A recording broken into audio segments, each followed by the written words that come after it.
Hi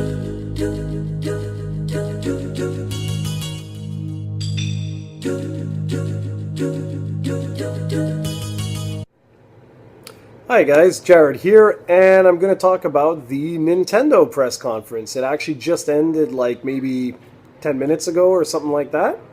I really like the style Nintendo did for their digital conference or digital event.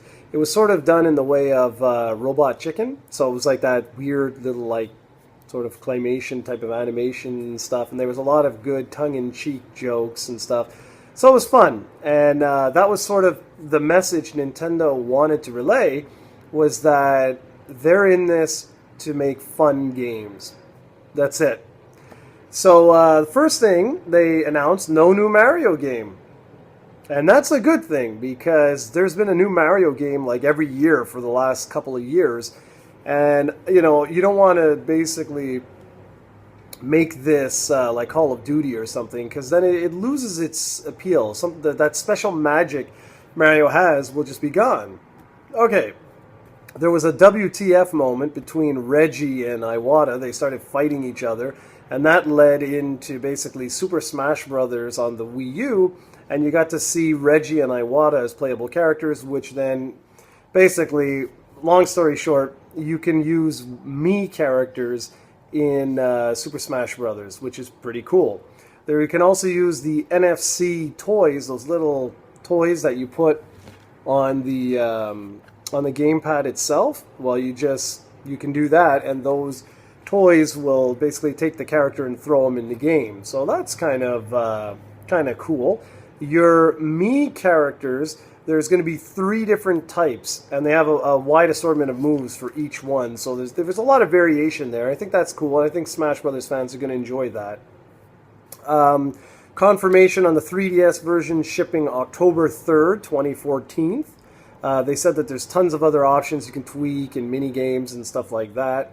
Confirmed that the Wii version is this year. It's holiday 2014, and I think that is a must, because of all the other games coming out on the PlayStation 4 and on the Xbox One, that it's kind of a necessity. They need to get Smash Brothers out this holiday, so hopefully that happens.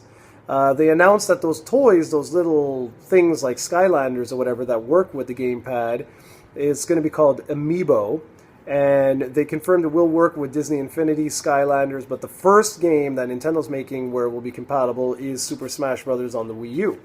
They also confirmed that Mario Kart 8 will be updated for Amiibo figures in the future. And it's really simple. I mean, you literally just put it right there where you see this little, this little icon. You just take your toy, put it there, and get sucked into the game and alive, and wow! The next one, we had some details and actually a lot of information about the development behind Yoshi's Woolly World. Sorry, it's like an Epic Yarn, Kirby's Epic Yarn. It's like that, and it looks really good. There's a cool 2-player co-op mode that they announced. I'm positive it'll be offline because that's Nintendo. They didn't mention that, but it's based on their history. I like it because, like, as Yoshi, you have like your 2 Yoshis, right? You can actually swallow this guy up and then shoot him to a higher platform or something like that, which would be very important if you want to collect everything that the game has to offer. Then they announced, or they revealed something called Captain Toad's Treasure Tracker, or Captain Toad Treasure Tracker, which comes out this holiday for Wii U. And it looks like clusters, it's almost like a puzzle game, where it was from Super Mario, 3D World, I believe, where you have those little areas where it was like a little square and you could just like walk around. I believe that was the game. Maybe I'm losing it. I am ill after all. But anyways, yeah, so it's like a little square, and you play as Toad, and you just go around, and you have to solve different little puzzles, whatever. It looks cute, basically. And that comes out this holiday season. And then the big shockeroni, which wasn't really a shock because we sort of expected it to be there this year, but it was just nice to see it. They showed The Legend of Zelda, the brand new HD one, built from the ground up for the Wii U. And I wrote some notes here. I was like, holy shit, it looks stunning. And it really does.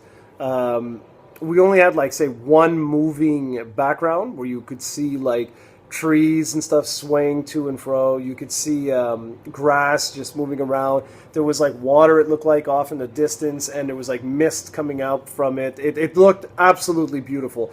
Very similar in style, I would say, to Skyward Sword. Very, very similar to that. Maybe a little bit like Wind Waker. Like, it's hard. It's like a combination between those two. It's not super cartoony, but the character, like Link himself, he looks more cartoony, but the world feels much more like Skyward Sword.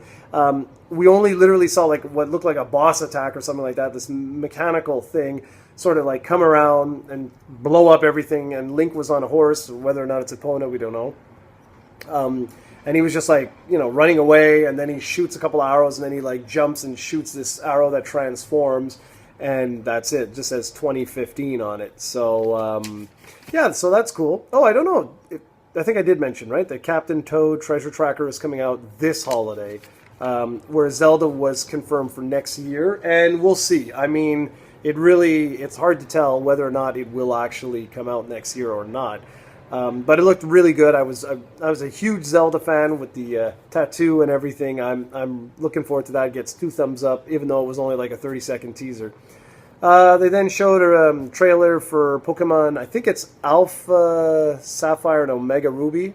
I might be wrong. I'm not a Poke freak. But yeah, so you Pokemon fans, you'll like that. They then showed another trailer for Bayonetta 2. They confirmed that it would be coming out this October, and that it includes the original Bayonetta, and there's even some cosplay stuff inside where you can like dress up in Samus's like suit, or you can like wear Link's garb, stuff like that. So that was kind of cute. Hyrule Warriors was confirmed for September 26th, which was really cool. That actually looks not bad. I'm going to be cautiously optimistic about that one. It has a 2-player co-op mode. Again, no mention of online or not. And in this day and age, you would automatically assume. But with Nintendo, you can never assume. I wrote, looks nice. They said there's going to be a wide assortment of playable characters, which is normal for Dynasty Warriors type of games. They confirmed that Link, Zelda, Impa, and even Midna is in there from Twilight Princess, but many more. So that's kind of cool. The next game up was Kirby and the Rainbow Curse, which is a sequel to Canvas Curse from the DS. So you draw lines. Basically, Kirby's always rolling, and you just draw lines and get him to the exit. But what's interesting is it's got a nice, beautiful-looking claymation style. And looks really, really interesting.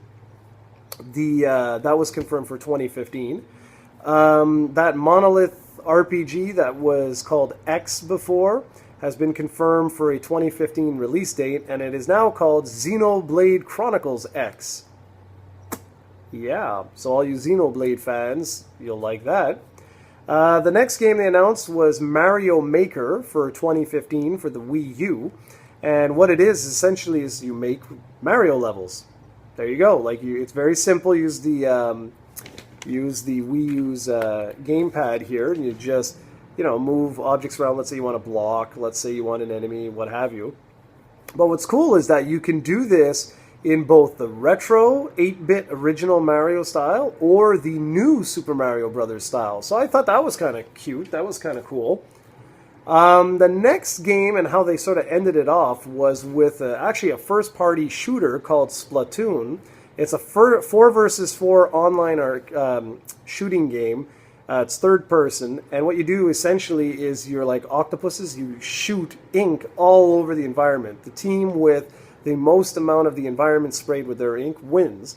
But there's a lot of little gameplay tweaks around that sort of ink, gameplay.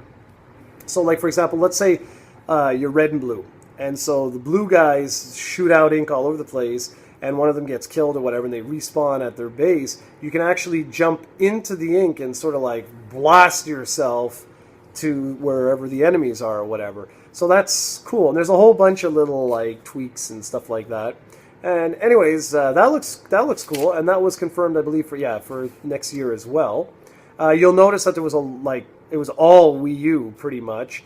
The other stuff that was announced, the last thing that was announced was Palutena is going to be a playable character in Smash Brothers. She's from the Icarus series. And that was it. But that wasn't it. It turns out that Miyamoto had an interview with Time Magazine, and they sort of let it slip too early, where he confirmed that Starfox is coming to the Wii U, and he's working on ways of using the gamepad in creative ways for that particular series. But that was not at the digital event. We also got confirmation that Devil's Third is going to now be a Wii U exclusive. Again, not at the digital event. This was released afterwards. And that Fantasy Life, it's a level 5 RPG, will be hitting the 3DS this October. And that Professor Layton versus Ace Attorney will be hitting on August 29th, for the 3DS. So I'm predicting there's going to be a lot more news coming in the next couple of hours, next couple of days, or whatnot. But overall, I really enjoyed Nintendo's conference. They may actually have the best conference because I really enjoyed the Robot Chicken style that they did for the humor. And, I mean, Zelda looked amazing. Wasn't many third-party games announced, which is kind of fitting. The Wii U really, right now, doesn't really have much third-party support. But, man, for first-party stuff, they really have a really nice, strong showing. So what did you guys think of the Nintendo conference? Did you enjoy it, or were you omegally disappointed? By all means, let me know. Leave a comment below. And I really hope you guys enjoy the rest of E3. It'd be really cool to see what other announcements are made. But as for me, that's pretty much it for my E3 for this year. Thanks for watching, guys. Take care.